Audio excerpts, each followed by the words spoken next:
People and planet. The GSG works with 32 countries, which are represented by their national advisory boards, which we call NABs for short, alongside network partners and other key stakeholders to identify some of the priorities, deliver initiatives, raise awareness, and advocate for the development of impact investing around the world. A NAB is a local platform that represents all the stakeholder groups that are needed to redirect significant capital flows towards social and environmental impact. They're private sector led, but often in very close relationship with their national government. A NAB raises awareness, it creates market intelligence, it changes policies, it mobilizes and additional financial resources for the public good. And in short, a NAB is the basic infrastructure to accelerate change in each country. I know this very personally as a member of one of the very first NABs in the UK, way back 6 or 7 years ago now. Our goal is to drive countries towards impact economies, economies where impact is a deliberate decision driver in every business, every policy, every investment. And for today, our agenda, which will go up on the screen just shortly, and I think it's just coming up there. Yeah, here we go. So our agenda is to have a 15-minute presentation by Sebastian Welisiejko, who will provide a brief overview of the 2 policy papers that we sent out as pre-reads for this webinar. We're then going to have a 15-minute fireside chat between Sebastian, Sir Ronald Cohen, our GSG chair, and I'll also be joining that. Ronnie will be discussing how this crisis differs from other crises that have happened in the last few decades. And we're then going to open up 20 minutes of Q&A. Just looking now, we've got up to 196 participants, so I ought to just reintroduce myself. I'm Cliff Pryor, incoming as CEO to the Global Steering Group next month. Some housekeeping points. We've had about 400 people registered today. We've also, I see, got 202 people actually joining. So we've kept the audio function off, but please do enter your questions, your points in the chat box. We'll review what goes into the chat box, and our team will identify questions and points for the Q&A session.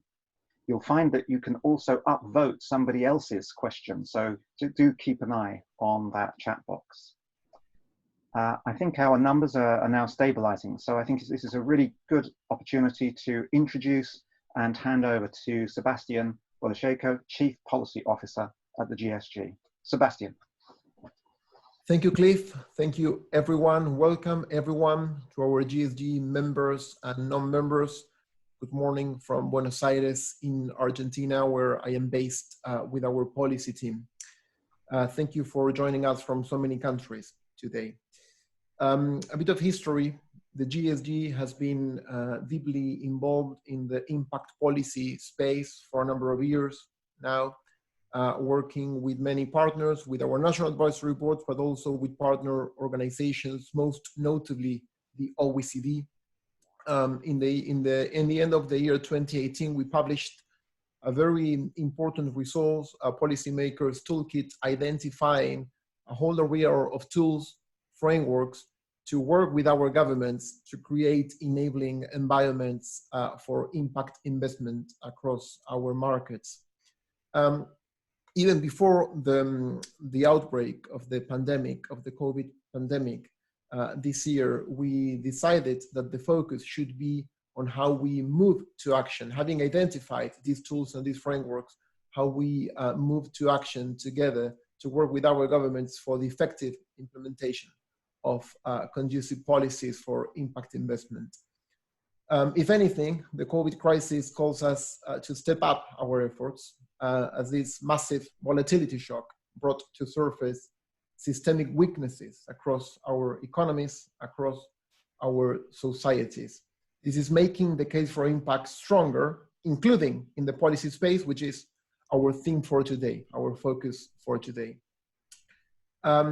As we all know, we are facing a global crisis of unprecedented magnitude, unprecedented scope, unprecedented depth.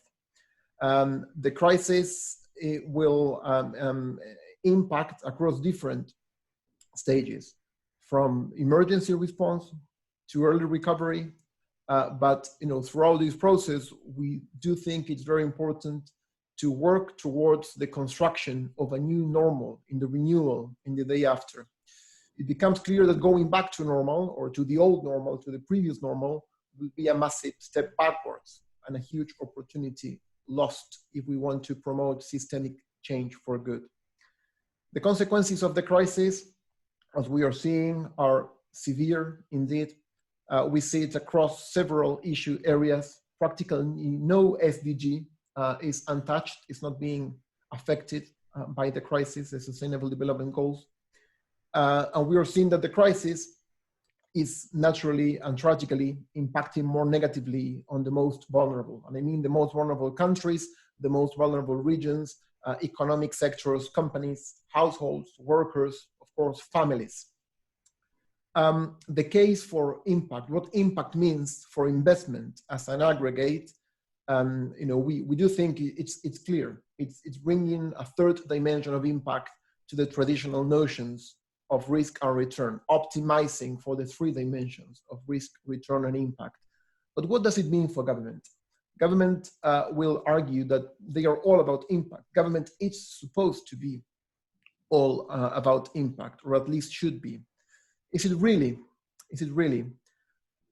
So what we see impact meaning for the public sector is the delivery of more and better social outcomes and supporting systemic change to benefit the most vulnerable. So as we focus on action today specifically, we are discussing those initiatives that need to be implemented by government to take us through this crisis and to emerge from it stronger, more resilient. Now more than ever, we think that the tools from the impact playbook that we are all familiar with need to be at the service of tackling the most pressing social issues facing our societies. I insist, throughout the different phases of the crisis. And we have people calling in from many different countries with very different realities. These solutions need to be tailored to the context of the different regions, of the different markets, minding international asymmetries, and we'll discuss some of that. Even in the emergency phase, we are seeing some steps, timid steps, but positive steps, constructing in the right direction. As impact priorities, since the outbreak of the crisis, we see things as the need to support the social sector. Why the social sector as a distinct player in the market to, for example, SMEs? We know many governments are launching packages to support SMEs. The social sector is crucial in the delivery of solutions during the emergency, but most of all, we'll need the social sector organizations working with the communities during the emergency and also in the day after. We cannot let them fade during the crisis. So for example, under the leadership of the UK Institute and the intermediary Big Society Capital, which Cliff continues to lead, 2 emergency liquidity loan funds were recently launched. One is a resilience and recovery fund worth £25 million for charities and social enterprises.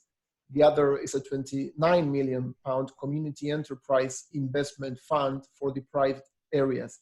These instruments are crucial at a time where the social sector, charities, NGOs are under stress.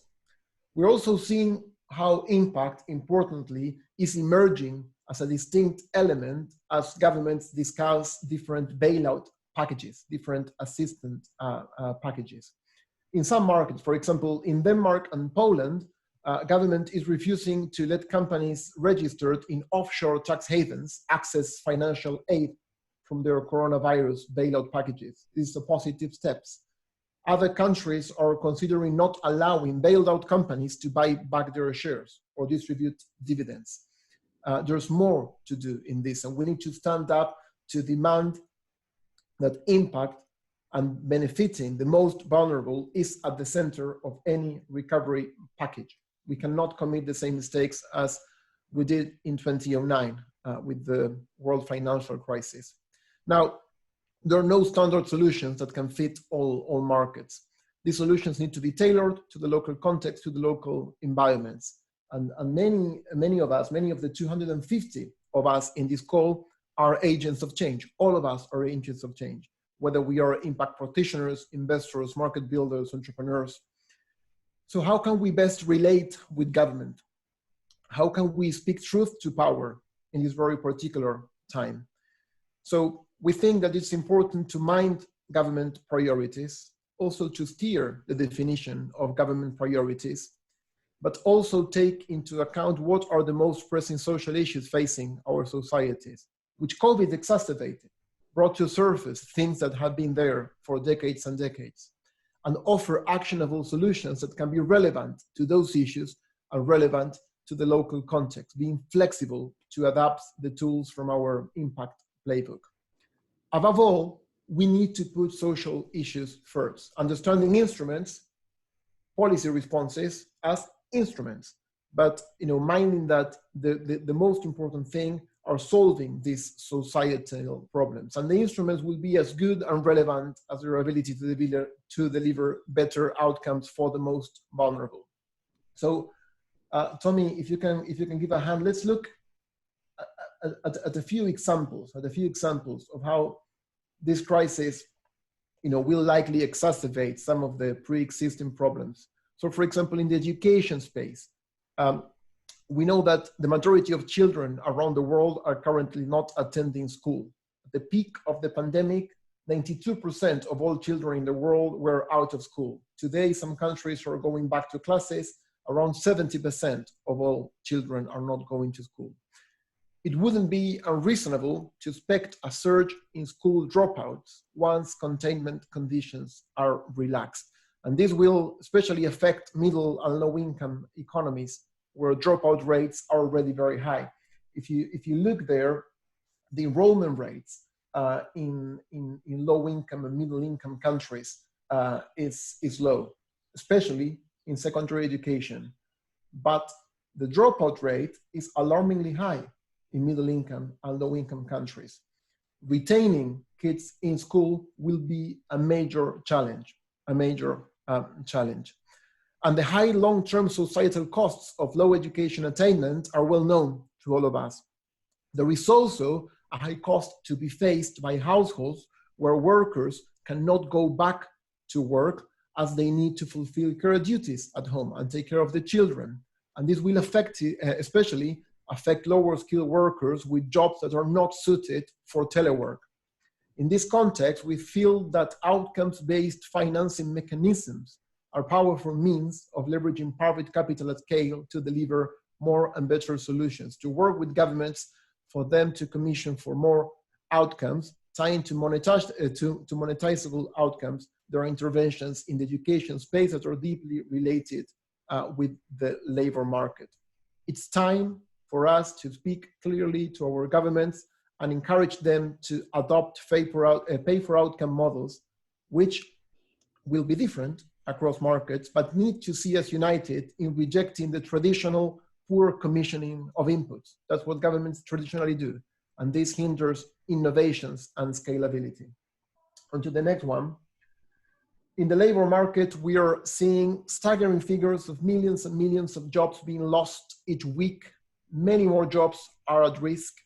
The impact movement, all of us here, needs to stand up for the most vulnerable groups across economic sectors, including informal workers. And here we see labor market informality. Well, in high-income countries, in the OECD countries, it's very low, the labor market informality. But in many countries, middle-income countries, countries that are part of the G20, for instance, labor market informality can be higher than 50%, like in Mexico.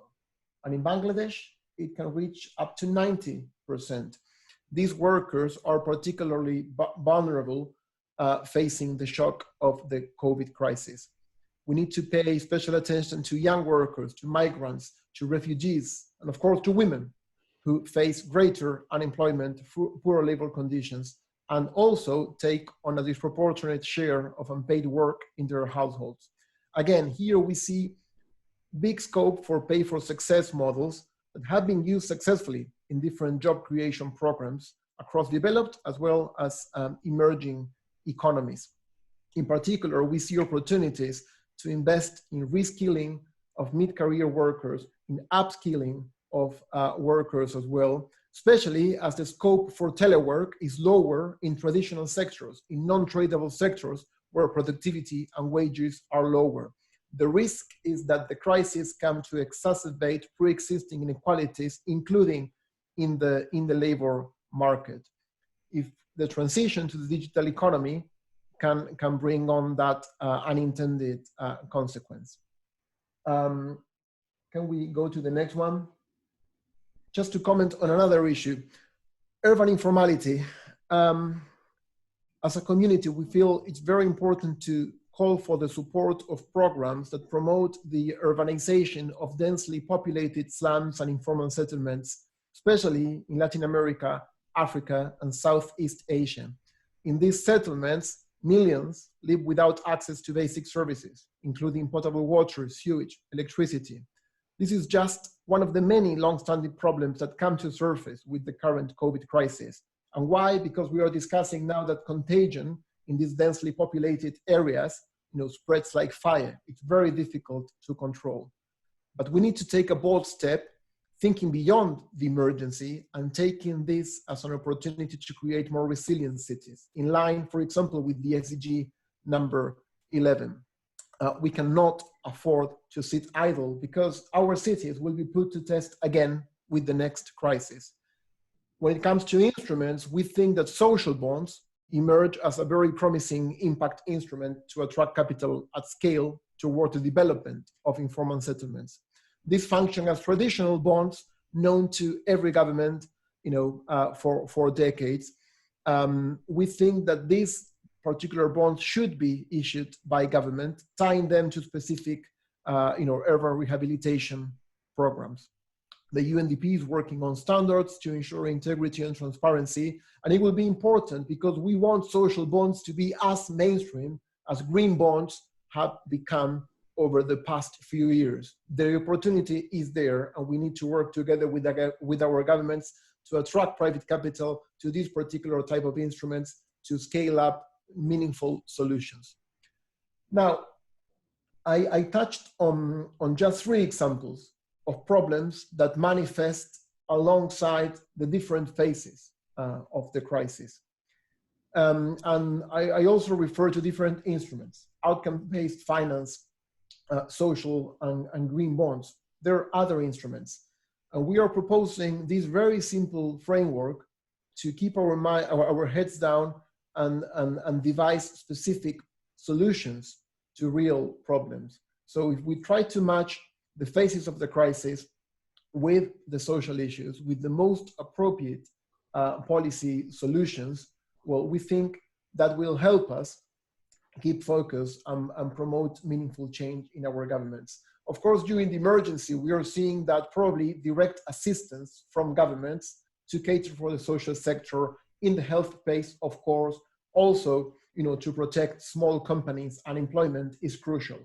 But we also see emerging scope for outcomes-based solutions to foster innovation in the health space, for testing, for vaccination. So Ronald has been working quite a lot in that space, and hopefully he will comment on that later in the Q&A.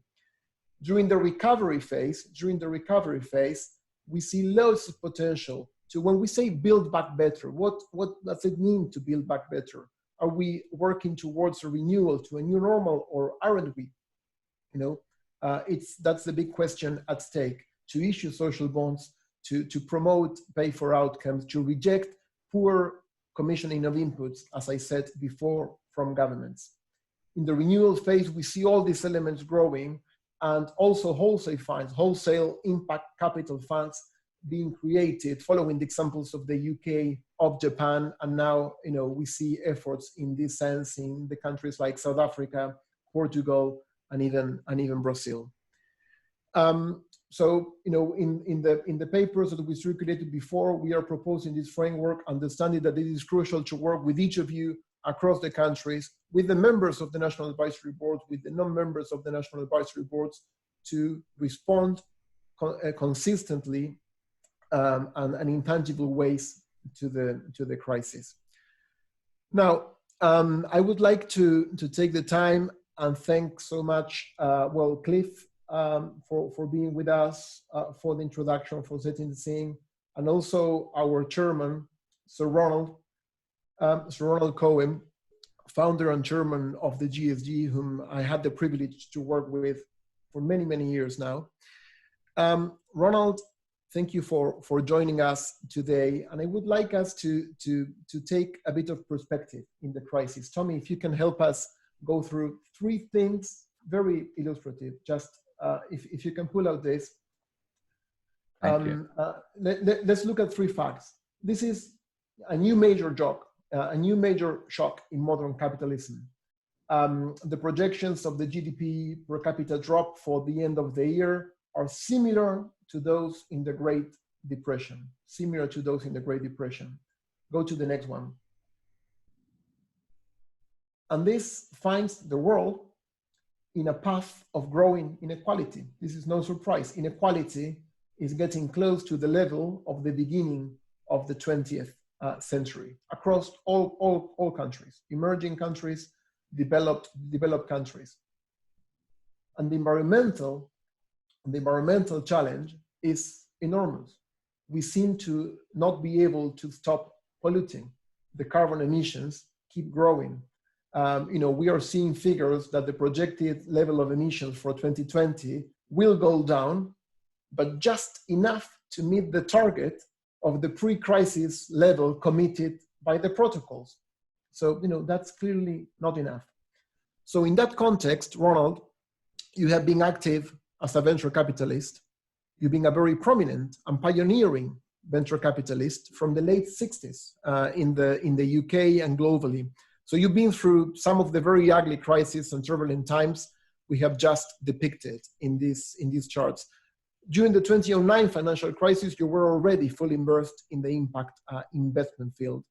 And looking back, and despite some very powerful developments, was only emerging at the time.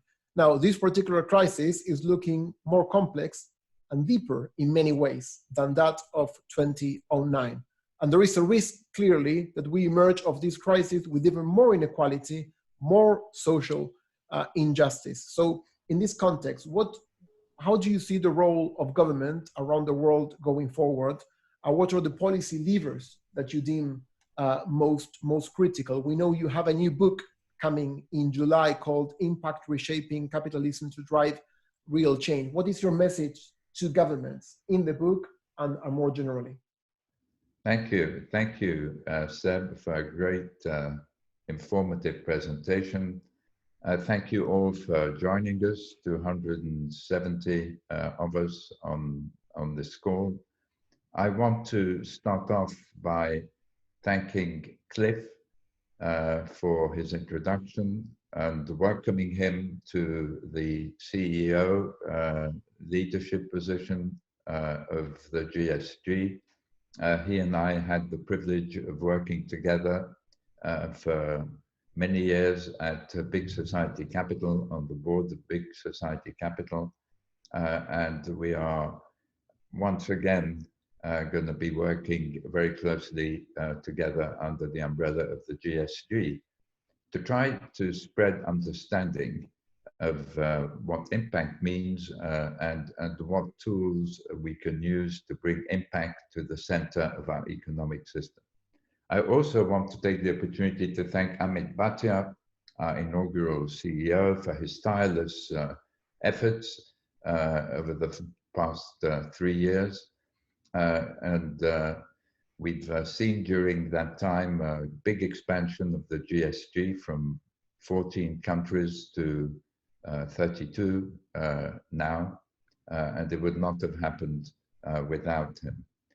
So to answer your question, Seb, I've been through a lot of crises, and I've been aware now for 20 years or more of the great problems of inequality in our society. And it's taken us quite a few years to begin to understand that the problems arise not from our political system, but from our economic system. Our political system can tax in order to redistribute wealth and income, but it never can do so sufficiently to shrink inequality and bring everybody to share in prosperity. In order to achieve that, we need to get the private sector, investors, entrepreneurs, big businesses, and philanthropists, of course, to work with governments to bring solutions rather than to bring or to create problems. Now, big crashes, stock market crashes, and recessions and depressions call into question the validity of the existing system. It's not an accident that after the crash of 1929, people sort of sat up and asked the question, how could we have been investing in companies when each of them had a different accounting policy and nobody was verifying their numbers? And so the SEC and other regulatory organizations came into being. We got generally accepted accounting principles and the equivalents, IFRS, in the rest of the world. We brought auditors in. And today, when we look back, we wonder how investors could have been satisfied with the information they had on which to base their decisions. In my view, coming out of this crisis, we're going to have some of the same circumstances that existed in 1929 and in the 30s. We've seen stock market crashes in 2008 and 9, and they were preceded by periods of growing inequality, and they've been succeeded by periods of even greater inequality. And we're entering this COVID crisis with issues around the world about the huge discrepancies in income and wealth, which our economic system creates. We're likely to come out of this crisis with high levels of unemployment, 10% plus in many countries. We're likely to see governments very heavily indebted and cutting back on their budgets. We're likely, through the stimulus packages to which you referred, Sam, to find that governments concentrate on the biggest corporations and financial institutions in order to try to stem the economic tide, the outgoing tide, ignoring a lot of very vulnerable people who are going to emerge even worse off than they entered the crisis.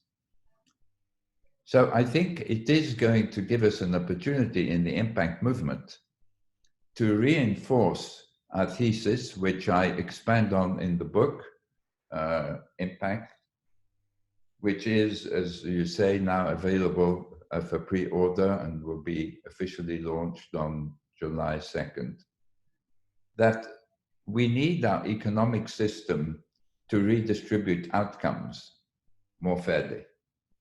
To do that, we have to measure the impact that companies create, both their social and their environmental impact, in as dependable and comparable a way as we do for financial accounts.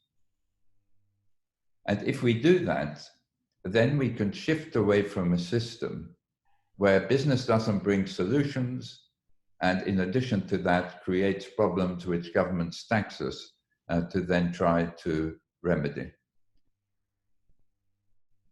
The stimulus packages are the first place where we should today begin to exercise our collective influence. If these stimulus packages ignore sections of the population, people who are living in slums, people who are more vulnerable in one way or another, the first to be unemployed, the disabled, the elderly, those dropping out of school, as you were saying, then the effect of this crisis will probably lead to greater inequality and even more protest against the system. But at the same time as we advocate for this with government, we have a panoply of tools, as you were saying, to begin to direct investment flows to creating impact, to balancing impact with risk and return. And our basic proposition in doing this today must focus on the organizations that are delivering the greatest impact.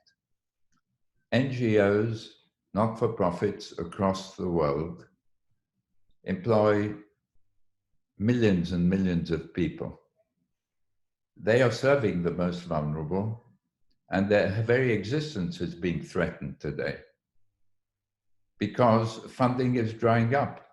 Philanthropists are focusing on their own backyard and the implications of helping people affected by COVID in it.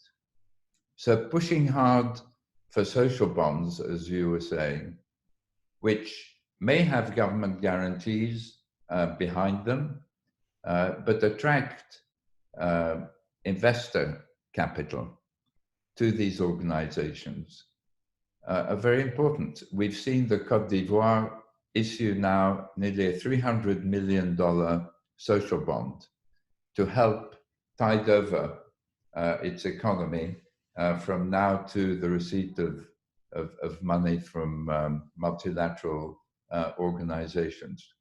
There will be more social bonds, and the $1 trillion pool of green bonds should be equaled or surpassed even by social bonds going through this period. Pay for success is a very powerful way to open the delivery of social services to innovation. Social impact bonds, social development bonds, outcomes funds, the innovation bonds which the GSG has advocated, to $10 billion worth of innovation bonds to fund companies that are working on testing. Without tests, we all know containment will lead to spikes in the number of sick persons and the number who die, and we will have to shift back to containment. Unless we can test populations regularly, we will not be able to relaunch our economies while maintaining lives. And so the $10 billion innovation bond proposal that was published in Barron's a couple of weeks ago is a good example of using pay for success to fund companies working in the testing area on research and on establishing manufacturing capacity for tests. It also opens the door for companies in emerging countries, which may not have the research ability, but have the need for tests to create capacity on the ground, to manufacture the tens of millions of tests that they are likely to need, and to do so under license. At the other end of that, you might ask, well, who is the outcome payer? Well, we'll use the mechanism that was used in the Ebola crisis. Advanced market commitments provided by governments and big philanthropies, which set a market price for these tests, and that therefore provide a very strong incentive for companies and reduce the risk also of their committing resources to their manufacture. Ronald, so, let me interrupt you to deep dive into one thing you said there, and to come with a question from the audience that we just received that is very, very timely. So I recognize that many of the colleagues joining us today will be less familiar with outcomes-based instruments. So I wanted to ask you and Cliff if you want to jump in as well. what do we mean? If you can give an example, perhaps referred in the field of education, and what precisely we say when you say we need to shift from commissioning of inputs to commissioning of outcomes in the public sector. What do we mean exactly? And we have a question from Austin, from Zambia. He's saying, in the absence of clear frameworks for impact measurement and reporting, how can a country meaningfully progress and scale up outcomes-based solutions? Which I think is a great question that I would like both of you to help with. Okay, so perhaps I'll kick off, Cliff, and we could do a sort of two-person act on it. The way that outcomes-based funding works, or pay for success in achieving outcomes, is that governments or philanthropists promise to pay a certain amount of money for a certain social benefit. Let's take the example that Seb suggested of education. The GSG is catalyzing $2 billion outcomes funds for education to pay for outcomes when they are achieved. These funds, or these governments, sign contracts with delivery organizations. We will pay you so much if you reduce the dropout rate from school by so much, and we will pay you more if it's a young girl, if she's disabled, if she comes from a rural area, than we would for an equivalent young man. Once you have these agreements in place, these delivery organizations, which can be NGOs or purpose-driven businesses, can turn to development impact bond funds or social impact bond funds, where investors have provided money which takes the delivery risk and the risk of hitting these targets. And if the targets are hit, then the investors get their money back with an increasing return according to the success. So that is how outcomes funds and development impact bond or social impact bond funds work together, rather like the two electrodes of a battery. Now, as Cliff will tell you, the UK is today very active in this field.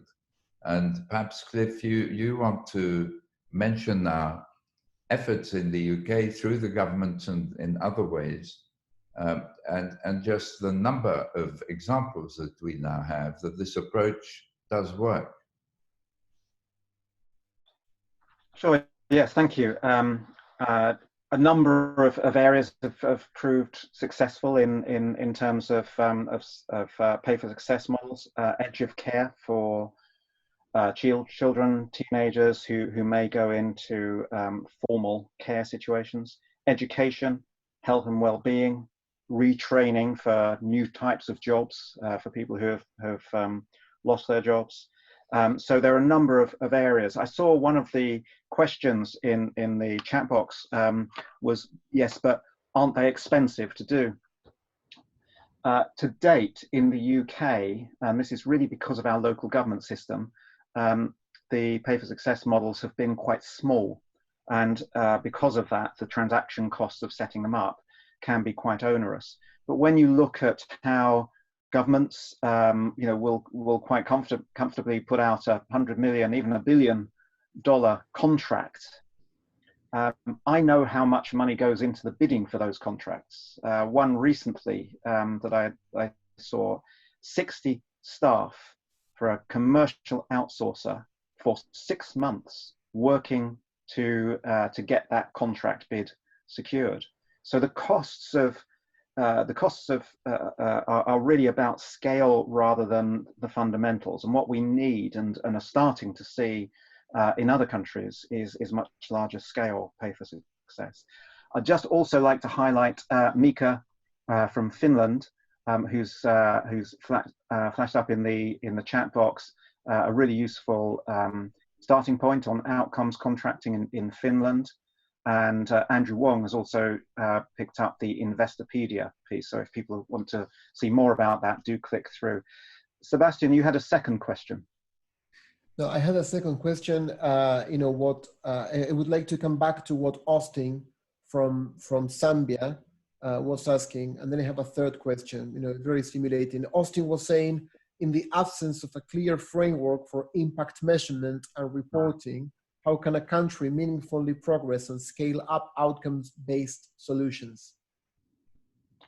Yeah, and this is absolutely the thing. I mean, what gets measured is what gets done, and we really need to start implementing impact measurement and impact management approaches very widely. And fortunately, the impact management program is doing wonders on creating the frameworks that can be used globally.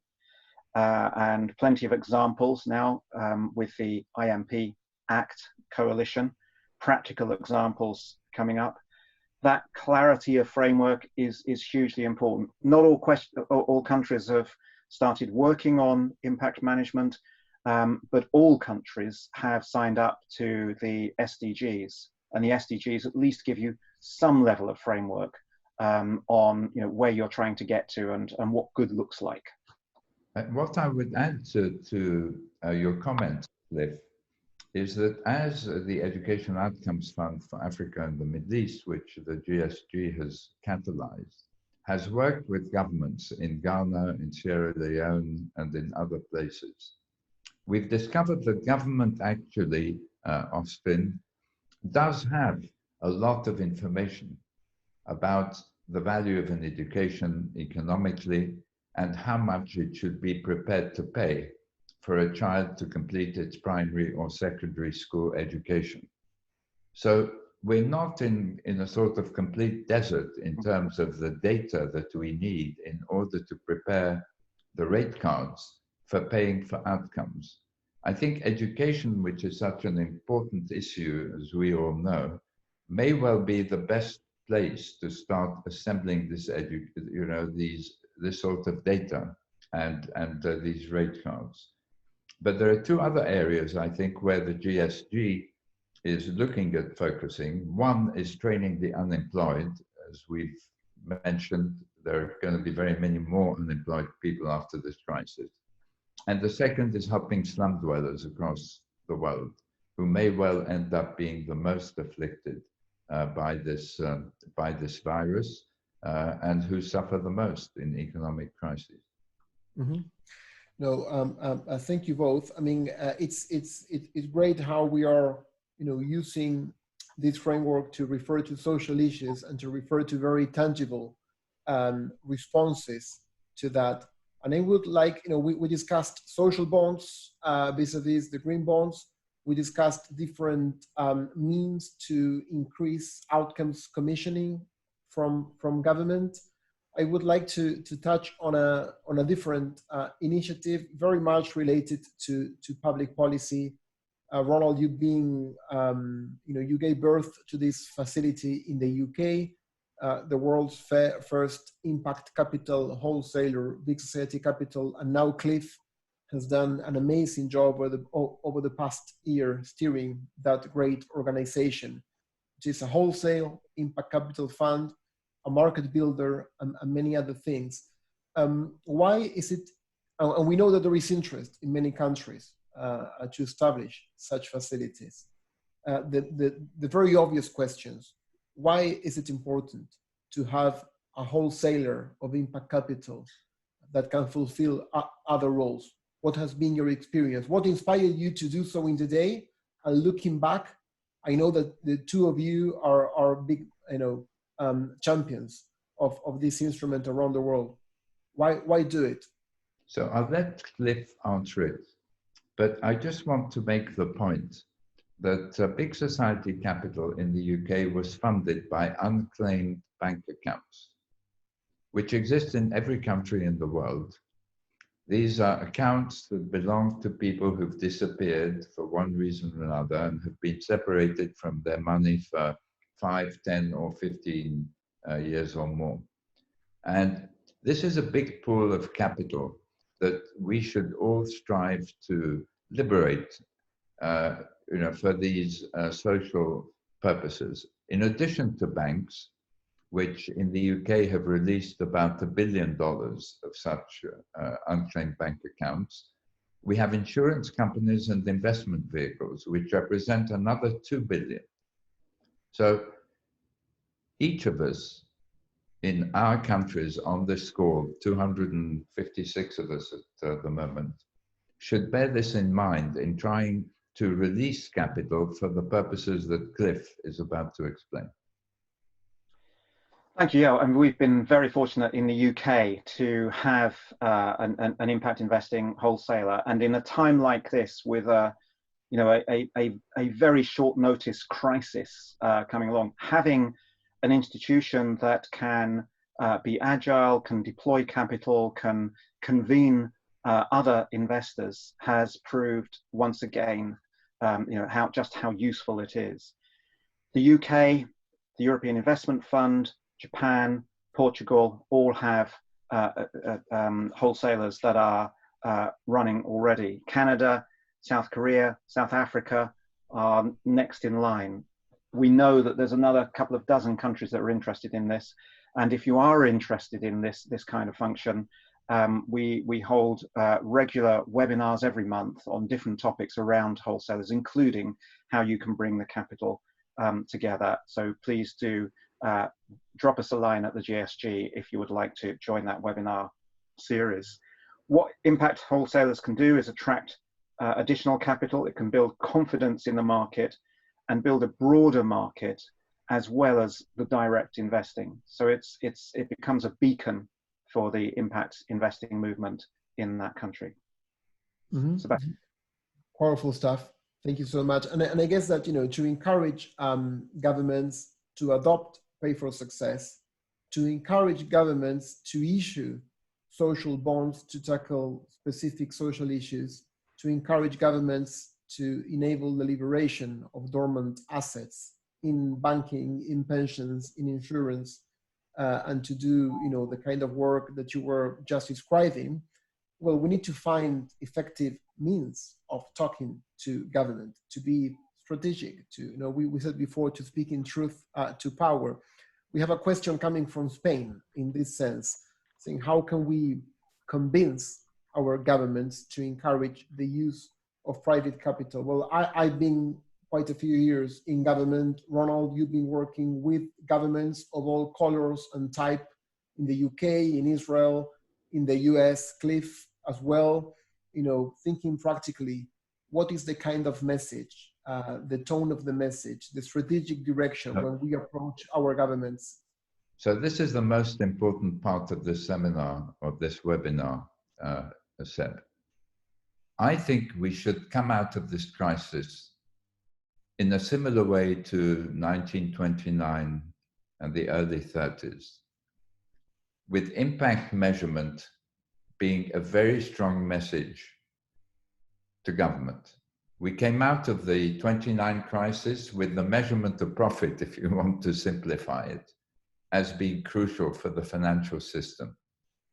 We have to come out of this crisis with government understanding that companies measuring their impact in a dependable way and reporting it in their financial accounts, as the GSG has catalyzed an effort to do that at Harvard Business School, which will bring the accounts of 2,500 companies this year, weighted for their environmental impact, their normal profit and loss statement and balance sheet weighted for their environmental impact.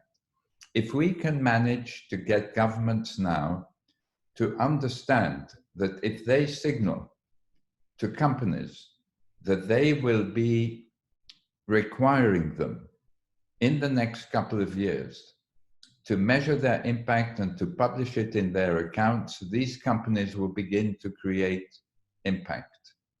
And so the emphasis on getting the G7, each of us in the school with influence should exercise it, and getting the G20 to send a clear message that we have to bring impact to the center of our economic system. We will need to bring investors and companies alongside government to help bring solutions to the social and environmental challenges that we face. And to achieve that, we will need to have dependable impact measurement. The watershed between the risk-return paradigm and the risk-return impact paradigm will be the measurement of impact. And I think if we do that, then that message draws in support also for all the things that we've been talking about in terms of pay for success, social bonds, capital wholesalers, and so on. So between us on the score, we have to find the way of raising our voice to government and making sure that we emerge with this, with this as a net result of this crisis. Absolutely. Cliff, anything to add? Oh, you're on mute, sorry, Cliff. Gosh, that's a schoolboy error once again. No, I absolutely agree. I think this is a time when we need to bring this approach, this impact-focused approach, not just to a sideline of an impact investing world, but to mainstream finance, to the corporate sector, to the new entrepreneurs who will bubble up after this crisis, to governments at all levels. I see people are talking about city level, province level, state level, country, region. This is an all-in move to get the kind of recovery that we want. I'm conscious of time, and also yeah, that, sorry, I was going to make a note on that. We're doing quite fine with time. I wanted to take these 2 minutes we have before the closing. First, I want to thank very especially Francesca, our head of knowledge, for her fantastic job in bringing us all together today. Samantha, working with Sir Ronald, and also Juli and Tomas from my team in Buenos Aires that have helped produce the background materials and also set the conversation. I didn't want that to go unnoticed. We have been receiving very stimulating questions. Sorry we couldn't address them all today. We are keeping them. I think this conversation is to be continued by all means. And the questions you posed today help us identify where the greatest interest lies to keep deep diving all together. In 30 seconds each, we identify different phases, different instruments, different issues in this discussion. Each of you, if you would need to point out to the single most powerful development that we need to work towards in the short term to respond to the crisis, and in the long term to change the system, what would you choose? Ronald and Cliff. I would say the innovation bonds for testing. If we as an impact movement can pull that off, we will have helped bring a solution to relaunching our economies and preventing a lot of suffering. For the longer term goal, impact measurement, as I was saying, impact weighted accounts for companies. That will be the watershed between the old paradigm and the new paradigm of risk return impact. Powerful stuff. Thank you so much, Ronald, for being with us today. I'm sure people will be interested in continuing this conversation. Francesca is pointing me that in the feedback form, you'll have a chance to leave your suggestions on the topics that you relate the most to for the next discussion.